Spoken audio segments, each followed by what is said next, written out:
Ifra, dans le Haut-Atlas, le général Juin, résident général de France, accompagné de M. Max Lejeune, secrétaire d'État à la guerre, a assisté, en présence du pacha de Marrakech, venu spécialement à cette occasion, au défilé des troupes de la région et des cavaliers aillants.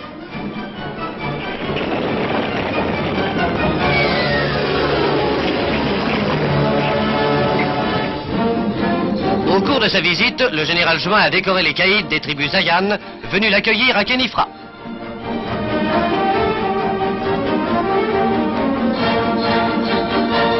Une grande diffa réunissait ensuite le résident général et ses hôtes, qui avaient organisé en l'honneur de sa visite une fantasia à laquelle participaient les cavaliers des tribus berbères.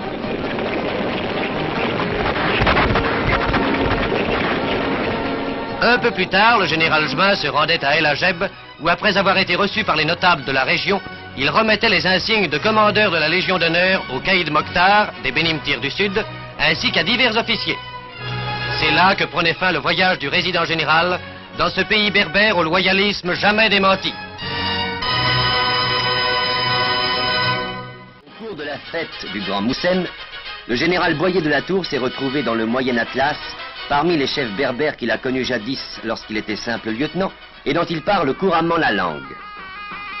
Cette visite s'est terminée par la diffa traditionnelle au milieu des danses et des chants et au son des flûtes et des tambourins.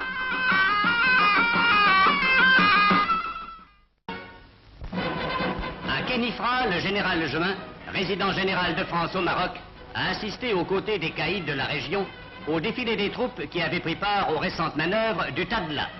Des éléments de tous les corps qui constituent notre armée d'Afrique étaient présents à cette revue qui clôturait les opérations combinées, offensives et défensives, nouvelle démonstration du parfait état d'entraînement de nos forces d'Afrique du Nord.